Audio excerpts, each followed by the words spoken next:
Cricket में हार जीत तो होती रहती है और हम गेम से सीखते हैं, लेकिन ये जो क्लास मिला है बहुत ज़्यादा फी देनी पड़ी है।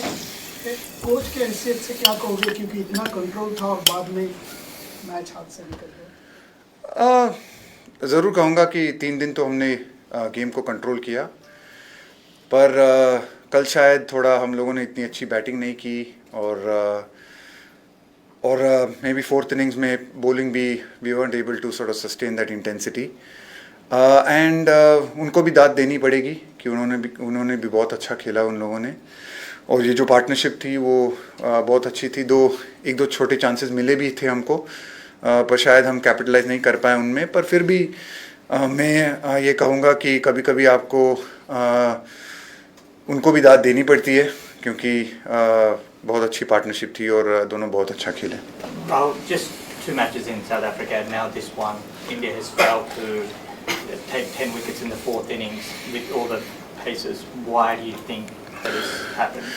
Yeah, I mean, obviously it's been disappointing for us. I mean, we had the opportunities, a couple of opportunities in South Africa as well, and here as well. I just think it's something we need to look at, something we need to probably work on. We've been very good at that over the last few years in terms of being able to take those wickets and win those test matches. But yeah, we haven't been able to do it over the last few months, and I think maybe could be a variety of factors. It could be that just maybe we just need to be able to maintain that intensity and maintain that level of fitness, or maintain that level of performance right through a test match. I think in the second innings we've not batted well as well. I think if you look at all the third innings of these 2 test matches overseas and this one, the batting's also probably not been up to scratch as well. So in both areas I think we've sort of started the test matches well, but we haven't been able to finish well, and yeah, we need to get better at that and certainly need to improve. Rahul, कल विक्रम आए थे, उन्होंने बहुत ईमानदारी से बात की। जो बैटिंग में प्रॉब्लम था, रेयर होता है इंडियन क्रिकेट में सपोर्ट स्टाफ आता है, खुल के बात करते हैं, कोई एक्सक्यूजेस नहीं। आप भी वही चीज़ कह रहे हैं। अब चूंकि टेस्ट मैच बहुत दिनों के बाद है, तो इस टेस्ट मैच को चूंकि सीरीज जीतने का इतना रिफ्लेक्ट करेंगे या फिर अभी छोड़ेंगे कि नहीं, इसके बारे में बाद में बात करेंगे? क्रिकेट ऐसी हो रही है कि रिफ्लेक्ट होने का समय ही नहीं मिलता। 2 दिन के बाद मैं कुछ और बात कर रहा हूँ आपके साथ। पर नहीं, ज़रूर हम सोचेंगे इसके बारे में। जो भी जैसे उन्होंने भी कहा पहले सवाल में कि हर मैच के बाद आपको कुछ सीख मिलती है, आपको कुछ लर्निंग मिलती है, आपको एक मौका मिलता है। अगर आप हारते हैं, आप जीतते हैं, उसका मतलब आपको सीख लेनी पड़ती है। और ज़रूर जैसे मैंने ये भी कहा, हमको ज़रूर ये देखना पड़ेगा कि क्यों हम तीसरे इनिंग में इतनी अच्छी बैटिंग नहीं कर पाए और चौथे इनिंग में हम विकेट नहीं ले पा रहे हैं जो हमें लेने चाहिए। क्या कर सकते हैं उसके बारे में। ज़रूर आपने जो कहा कि इसके बाद शायद बाहर खेलने के लिए टेस्ट मैच पता नहीं कब मौका मिलेगा या क्या शेड्यूल है हमारा। इसके बाद जो 6 टेस्ट मैचेस है वो सब कॉन्टिनेंट में है हमारे इस साइकिल के। तो ज़रूर उसमें हम उसके बारे में फ़ोकस करेंगे जब वो आएगा। पर ज़रूर इस टेस्ट मैच के बारे में ज़रूर एक कोचेस के बीच में और सेलेक्टर्स के बीच में एक सलाह मशवरा ज़रूर होता है। हम डिस्कस करते हैं, हम हर टेस्ट मैच के बाद रिव्यू करते हैं कि क्या हम सही कर पाए, क्या उससे क्या सीख सकते हैं। तो इस मैच में भी होगा और होपफुली आगे जाके जब आगे बाहर जाने का मौका मिलेगा, जो यहाँ पे जो गलतियाँ हुई हैं या हमको सुधार करनी पड़ेगी, वो हम पूरी कोशिश करेंगे करने के लिए। Rahul, did you miss any spinner considering the nature of the wicket of the fourth innings, or do you think that Shardul was not properly used? No, I don't think he was not properly used. I think you can always look at in hindsight you can always look at things and look at the combinations of your team. But I think Shardul's done a good job for us in these games. It's always not easy to leave someone like Ash out in a test match. But having said that, I think when we looked at the wicket on the first day, it had a pretty good even covering of grass, and we felt there was enough in it for the fast bowlers. And I think even going into the last day, the wicket hasn't really spun, whether it's for Jack Leach or whether it's for Ravichandran Jadeja, who bowled through the test match. I think, if anything, I think because because maybe the weather played a part over the first 3 days, and it was sort of quite there wasn't long phases of sun. The wicket didn't break up as much as probably we might have expected it to, or didn't spin as much as we expected it to. So, having said that and keeping that in mind, I don't think we, I mean, it's easy to look back on the 5th day and say, hey, it would be nice to have had a second spinner in the 4th innings. But again, it didn't really turn enough to maybe justify that. I think you had to accept the fact that they probably played really well, and we could have bowled better and probably hit some areas a little bit better in that 4th innings. From what you've seen of the New Zealand series and then this Test match, can you just give us your assessment as someone who played an awful lot of Test cricket about how England have reinvented how they play Test cricket, and whether you think it will have a knock-on effect to other countries? Look, I mean, I think they played really well. I must admit, I didn't get to watch a lot of the series against New Zealand. I saw bits and parts of it, and we saw parts of it when we were doing our planning and our preparation. But they played really well. I think to chase down the kind of scores that they have in all the 4 Test matches has been exceptional, and it's been, thanks to some exceptional batting. I think they've got a couple of their batsmen who are probably in the best form of their lives and playing some exceptional cricket, and I think that partnership was truly special. I mean, it's not easy. Someone can come out and put in 300 runs in a 4th innings of a Test match against any opposition for that matter, and I think they've played well, and yeah, I think they are playing really good cricket at the moment, and hats off to them. Yeah, Rahul, just coming, last year you're 2-1 up, playing really well, then you had to come back and then just play a one-off game, with only sort of one modest warm-up match. I mean, just how hard is that? Look, I don't want to make excuses. I think I don't want to make excuses about it. Obviously, the team, I wasn't part of the team then. India was on a roll at that stage. England were probably in a slightly different situation at that point of time. When that series was on, they've come here at the back of 3 consecutive wins against New Zealand. We've had a long gap in between Test cricket, but no excuses. They played well over the 5 days. We had our opportunities. We played well in the first 3 days.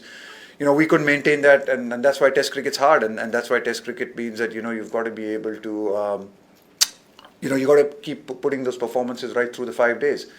We were not able to do that, and they did that better than us, and they deserve to win this Test match. Rahul भाई, कहाँ लगता है कि आपके हिसाब से game में slip up हो, जो कल का जो कोलैप्स था, जो लास्ट के 3-4 विकेट जो गिरे वो, या फिर हम 100 ऑल फॉर 3 के बाद से हम उनको फिर बॉल आउट नहीं कर पाए वहाँ, क्योंकि टारगेट हमारे पास काफ़ी अच्छा था 378 का. बहुत सारी ऐसी फेजेस थी.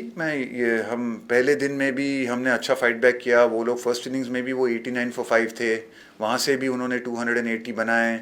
बहुत टेस्ट मैच बहुत इंटरेस्टिंग रहा, बहुत उतार चढ़ाव रहा. पहले वो आगे थे 98 for 5. ऋषभ पंत और रविंद्र जडेजा ने बहुत अच्छा खेला हमारे लिए. हमको 400 तक ले जाने के लिए फर्स्ट इनिंग्स में वो काफ़ी अच्छा स्कोर रहा उस विकेट पे जो हमको बैटिंग दी गई थी. फिर उसके बाद उन्होंने हमने अच्छा बॉलिंग की, फिर उन्होंने फाइट बैक. तो बहुत उतार चढ़ाव हुए इस टेस्ट मैच में तीसरे दिन तक. और तीसरे दिन में मेरे को लगा हम तो काफ़ी थोड़े आगे थे, पर उसके बाद जैसे आपने कहा शायद वो जो 7 विकेट हम 90 रन पे हम लोगों ने वो हारे. और फिर उसके बाद फिर भी हम कहेंगे अगर टेस्ट मैच शुरू होता था और हमको किसी ने कहा होता कि आपको 360 डिफेंड करने हैं 4थे दिन में, तो हम लेते थे उसको, पर उसके बाद भी उन्होंने अच्छा खेला और शायद हम थोड़ी अच्छी बॉलिंग भी कर सकते थे. तो किसी को मैं बॉलर या बैट्समैन को मैं ब्लेम नहीं करना चाहता. ओवरऑल मैं कह सकता हूँ कि इस टेस्ट मैच में हम आगे भी थे, कुछ समय में पीछे भी थे, फाइट बैक भी अच्छा किया हम लोगों ने, पर कुछ ऐसे एन वक्त पे जो मौके थे उन्होंने ज़्यादा अच्छा खेला हमसे, और स्पेशली ये 4th इनिंग में बहुत अच्छी बैटिंग की उन्होंने. राहुल, एक चर्चा बड़ी चल रही है टेस्ट मैच के दौरान में कुछ महीने पहले से, बेसबॉल. उसके बारे में सुना है आपने? आपको कई लोगों को लग रहा है कि इससे पूरी क्रिकेट बदल जाएगी. From coach point of view baseball के बारे में क्या है? मेरे को पता नहीं है क्या है, बट नहीं, पर मैं ये ज़रूर ये कहूँगा कि जो उन्होंने क्रिकेट खेली है लास्ट 4 टेस्ट मैचेस में, वो ज़रूर मैं कहूँगा कि बहुत अच्छी क्रिकेट खेली है. चेज़ करना स्पेशली इस कंट्री में 4th इनिंग में इतने सारे चेजेस नहीं होते जो उन्होंने किया है, और बहुत अच्छा खेल रहे हैं. ऑब्वियसली जो भी आप ब्रांड ऑफ क्रिकेट खेलना चाहते हैं या आप खेलते हैं, वो बहुत उस पर वो बहुत डिपेंड करता है आपके प्लेयर्स के ऊपर और उनके फॉर्म के ऊपर.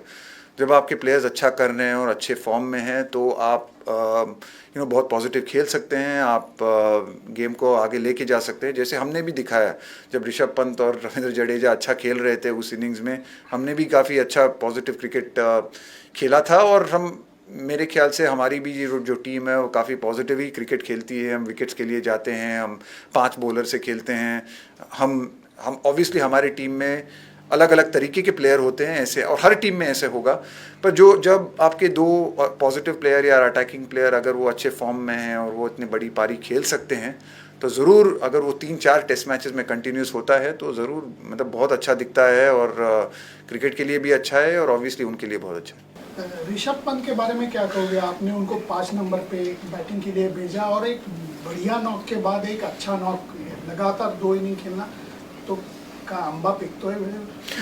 नहीं, मैं ज़रूर कहूँगा कि ऋषभ पंत, ये जो मैं दूसरा टेस्ट मैच कहूँगा केप टाउन में भी, जो सेकंड इनिंग्स में उनका जो 100 था वो बहुत मतलब उस कंडीशंस में एक ब्रिलियंट 100 था। वो बहुत अच्छा खेल रहे हैं टेस्ट क्रिकेट में। जो उनकी जो ज़रूर वो बीच बीच में सब लोगों को थोड़ा हार्ट रेट ऊपर करवा देते हैं कुछ शॉट्स खेल के, बट हम थोड़े उसकी अभी आदत हो गई है हमको, और हम एक्सेप्ट करते हैं कि कभी कभी वो शायद कुछ ऐसे शॉट्स खेलेंगे शायद जो हमको लगेगा कि वो नहीं खेल पाएंगे। खेलना चाहिए उन्हें, पर उसको हमको थोड़ा उसको what can I say? I think we need to be able to accept that a little bit because I think जब वो जिस तरीके से वो खेलते हैं और जिस भाव से वो खेलते हैं वो टेस्ट मैच को टर्न कर सकते हैं, और उन्होंने किया भी इस टेस्ट मैच में। और साउथ अफ्रीका में भी हमको एक बहुत अच्छी चांस दी 4th इनिंग्स में, पर तो बहुत मतलब अच्छा देखने को मिल रहा है। और उसमें भी मैं देख रहा हूँ कि उनकी जो सोच है क्रिकेट के बारे में, ऐसा नहीं लग रहा है कि वो जाके सिर्फ वाइल्डली घुमा रहे हैं, बॉल के लिए वेट कर रहे हैं, जो उनके स्ट्रेंथ्स है उसके ऊपर खेल रहे हैं। जब उनको मिलता है, जो सही बॉलर मिलता है, वो उस समय में फिर वो अपने आप को बैक करते हैं। और वही हमारी मैसेज रही है उनके साथ कि जब आपको लगे जो आपके फेवर में है मैचअप, तो फिर आप ज़रूर आपको मौका दिया जाता है कि आप पॉजिटिवली खेल सकें। Extra time! Extra time!